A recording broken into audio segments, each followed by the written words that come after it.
చైనాను వణికిస్తున్న HMPV virus ఇండియాలోకి entry అయింది.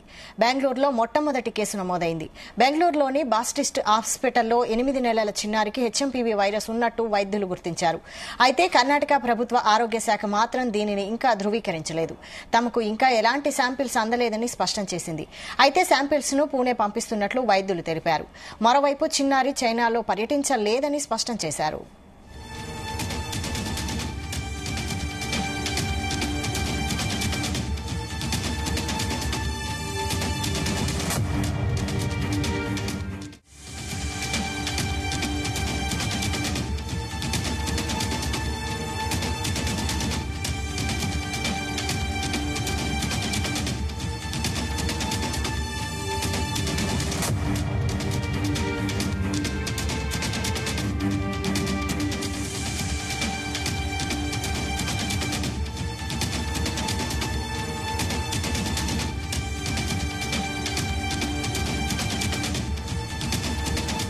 చైనాను వణికిస్తున్న హెచ్ఎంపీవీ వైరస్ ఇండియాలోకి ఎంట్రీ అయింది. బెంగళూరులో మొట్టమొదటి కేసు నమోదైంది. బెంగళూరులోని బాప్టిస్ట్ హాస్పిటల్లో 8 నెలల చిన్నారికి హెచ్ఎంపీవీ వైరస్ ఉన్నట్టు వైద్యులు గుర్తించారు. అయితే కర్ణాటక ప్రభుత్వ ఆరోగ్య శాఖ మాత్రం దీనిని ఇంకా ధృవీకరించలేదు. తమకు ఎలాంటి శాంపిల్స్ అందలేదని స్పష్టం చేసింది. అయితే శాంపిల్స్ ను పూణే పంపిస్తున్నట్లు వైద్యులు తెలిపారు. మరోవైపు చిన్నారి చైనాలో పర్యటించలేదని స్పష్టం చేశారు. ఇదే అంశంపై మరిన్ని డీటెయిల్స్ మా ప్రతినిధి శ్రీచరణ్ అందిస్తారు. శ్రీచరణ్, చైనాలో ప్రస్తుతం హెచ్ఎంపీవీ కేసులు క్రమంగా పెరుగుతున్నాయి. 2024లో 327 హెచ్ఎంపీవీ కేసులు నమోదయ్యాయి. అలాగే 2023 225 కేసులతో పోలిస్తే 45% పెరుగుదల కనిపించింది. చైనాతో సహా ఇతర దేశాలలో పెరుగుతున్న శ్వాసకోశ వ్యాధుల నివేదికల మధ్య ఈ పెరుగుదల భయాందోళనను కలిగిస్తోంది. అయితే ఈ హెచ్ఎంపీవీ వైరస్ కేసులు పెరుగుతుండటంపై భారత్ ఇప్పటికే ఇండియా అప్రమత్తమైంది. ఎలాంటి ఆందోళన అవసరం లేదని కేంద్ర వైద్య ఆరోగ్య శాఖ ఒక ప్రకటన విడుదల చేసిన కొద్ది గంటల్లోనే తొలి కేసు నమోదైంది. కర్ణాటక రాష్ట్రం బెంగళూరులోని తొలి కేసు వెలుగు చూసినట్లు కూడా వార్తలు వినిపిస్తున్నాయి. బెంగళూరులోని 8 నెలల చిన్నారికి హెచ్ఎంపీవీ వైరస్ సోకినట్లు నిర్ధారణ అయింది. జ్వరం రావడంతో చిన్నారిని నగరంలోని ఓ ప్రైవేట్ ఆసుపత్రిలో చేర్పించారు. రక్త పరీక్షలలో హెచ్ఎంపీవీ వైరస్ ఉన్నట్లు తేలింది. అయితే దీని గురించి ఆందోళన చెందాల్సిన అవసరం లేదని కర్ణాటక ఆరోగ్య శాఖ ప్రిన్సిపల్ సెక్రటరీ హర్ష గుప్తా కూడా తెలిపారు.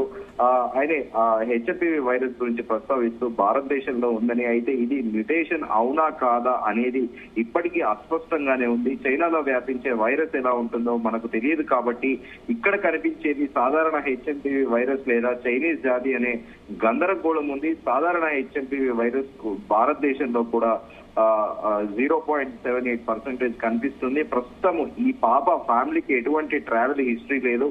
ఈ నేపథ్యంలో ఆరోగ్య శాఖ కూడా ఆరా తీస్తోంది. ఎవరు ఆందోళన చెందాల్సిన అవసరం లేదంటూ కూడా ప్రిన్సిపల్ సెక్రటరీ హర్ష గుప్తా తెలిపారు. నగరంలోని ఒక బాప్టిస్ట్ ఆసుపత్రిలో ఈ కేసు వెలుగు చూసింది. తమ ల్యాబ్ లో శాంపిల్ ను పరీక్షించలేదని రాష్ట్ర ప్రభుత్వం ఆరోగ్య శాఖ కూడా తెలిపింది. రిపోర్ట్లు ప్రైవేట్ ఆసుపత్రి నుంచి వచ్చాయి. ప్రైవేట్ ఆసుపత్రి పరీక్షలను మేము అనుమానించాల్సిన అవసరం లేదని కూడా ఆరోగ్య శాఖ వర్గాలు తెలిపాయి. అసలు ఈ హెచ్ఎంపీవీ వైరస్ ఏంటి అనే దానిలో కూడా చైనాలో ఆందోళనకారమైన ఈ హ్యూమన్ మెటాన్యూ వైరస్ లేదా హెచ్ఎంపీవీ కొత్తది కాదు. US centres for disease control and prevention ప్రకారం 2001లో ఇది మొదటిసారిగా కనుగొన్నారు. అయితే కొన్ని సెరోలాజిక్ ఆధారాలు 1958 నుంచి ఈ వైరస్ విస్తృతంగా వ్యాపించిందని నిపుణులు చెబుతున్నారు. ఇది కరోనా వైరస్ కి భిన్నంగా ఉందా, లేకపోతే కరోనా వైరస్ కి ఒక అంటువ్యాధి ఇది సార్స్ కోవిడ్-2 వైరస్ వల్ల వస్తుంది. హెచ్ఎంపీవీ వైరస్ కరోనా వైరస్ కొన్ని మార్గాల్లో సార్య రూపతలను కలిగి ఉన్నాయని కూడా చెబుతున్నారు. ఈ వైరస్లు అన్ని వయసుల వారికి శ్వాసకోశ వ్యాధులకు కారణమవుతుంటాయి. చిన్నపిల్లలు, వృద్ధులు, బలహీనమైన రోగ నిరోధక వ్యవస్థ కలిగిన వ్యక్తులు ఎక్కువగా ప్రమాదంలో ఉంటారంటూ కూడా నివేదికలు చెబుతున్నాయి. ప్రస్తుతం హెచ్ఎంపీవీ వైరస్ వ్యాప్తిని నిరోధించడానికి టీకా లేదు. ప్రస్తుతం భారతదేశంలో ఎలాంటి ఆందోళన చెందాల్సిన అవసరం లేదని ఇప్పటికీ కేంద్ర ఆరోగ్య మంత్రిత్వ శాఖ కూడా తెలిపిన విషయం తెలిసిందే. అయితే మొదటనేమో ఈ హెచ్ఎంపీవీ వైరస్ గురించి దాదాపు కరోనా వైరస్ లాంటి లక్షణాలే దీంట్లో ఉంటున్నాయంటూ కూడా తెలిపారు. ఒకరి నుండి ఒకరికి వేగంగా వ్యాపిస్తుంది. తుమ్ము, దగ్గు, లాలాజలం ద్వారా వ్యాప్తి చెందుతుంది. కరోనా లాగే గాలి ద్వారా వ్యాపించగలదు అంటూ కూడా పలు అంతర్జాతీయ కథనాలు కూడా ప్రచురించాయి. దగ్గులు, తుమ్ములు, ముక్కు కారడము, గొంతు నొప్పి, తలనొప్పి లక్షణాలు ఉంటాయి. శ్వాస తీసుకోవడంలో ఇబ్బంది కూడా ఉంటుంది.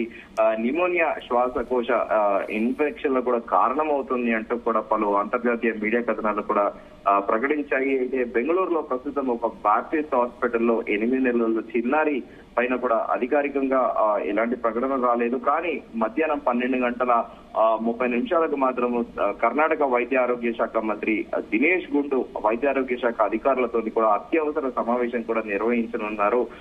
అయితే ఇప్పుడు ఈ హెచ్ఎంపీవీ వైరస్ ఎవరికి ఎక్కువ ప్రమాదకరం అనే దానికి కూడా ఇది అంతర్జాతీయ మీడియా కథనాలు బేస్ చేసుకుని కూడా మనం చర్చించుకుంటున్నాము. ఆరోగ్యంగా ఉన్న వారిలో లక్షణాలు త్వరగా బయటికి కనిపించవు, కానీ వారి ద్వారా వ్యాప్తి చెందగలదు. 5 సంవత్సరాల కంటే తక్కువ వయసు ఉన్న చిన్నారులు, ముఖ్యంగా శిశువులు, అలాగే 65 ఏళ్ల పైబడిన వృద్ధుల్లో లక్షణాలు త్వరగా కనిపిస్తాయి. ఈ హెచ్ఎంపీవీ వైరస్ అన్ని వయసుల వారికి ప్రాణాంతకరమే అంటూ కూడా పలు అంతర్జాతీయ చిన్న పెద్ద లేకుండా అందరినీ ఆసుపత్రి పాలు కూడా చేసే అవకాశం ఉంది అంటూ కూడా రాశారు.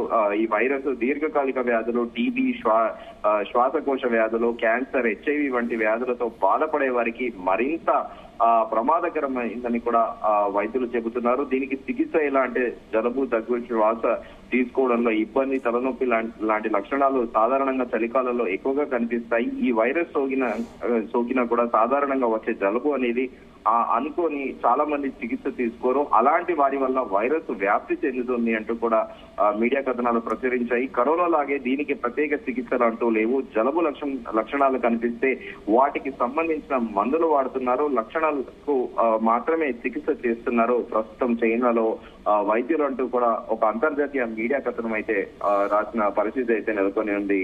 వైశాలి, అయితే శాంపిల్స్ ను పూణే పంపిస్తున్నట్లు వైద్యులు తెలిపారు కదా, మరి పూణే రిపోర్ట్ ఆధారంగా హెచ్ఎంపీవీ వైరస్ అవునా కాదా అని ఒక స్పష్టత వచ్చే అవకాశం ఉందా? డెఫినెట్ ఖచ్చితంగా పూణేకి అయితే ఇప్పటికే ఆ శాంపిల్స్ అనేటివి కూడా వైరాలజీ ల్యాబ్స్ కూడా పంపిస్తున్నారు. దాని మేరకు కూడా ఒకవేళ ఉందా లేదా అనేది కూడా క్లియర్ గా తేలనుంది. ఎందుకంటే 8 నెలల చిన్నారికి హెచ్ఎంపీవీ వైరస్ అనే పరిస్థితి నెలకొంది అంటే ఖచ్చితంగా ఇది ఆందోళన చెందాల్సిన అవసరం ఉంది. ఎందుకంటే ఇప్పటికే తగు జాగ్రత్తలు కూడా మన తెలంగాణ రాష్ట్ర ప్రభుత్వం కూడా పలు గైడ్ లైన్స్ కూడా విడుదల చేసింది, షేక్ హ్యాండ్ ఇవ్వకూడదు అంటూ కూడా. కానీ ఏదేమైనప్పటికీ కాస్త 8 నెలల చిన్నారి అనేసరికి కూడా అందరూ కూడా దేశవ్యాప్తంగా ఆందోళనలు అయితే ఉన్న పరిస్థితి అయితే నెలకొనింది. ఆ పూణేలో రిపోర్ట్ దాన్ని బట్టి కూడా ఫర్దర్ గా కూడా ఈ హెచ్ఎంపీవీ వైరస్ స్టేటస్ ఏందనేది కూడా మనకు తెలియనుంది. Vaishali, right, thank you Sricharan.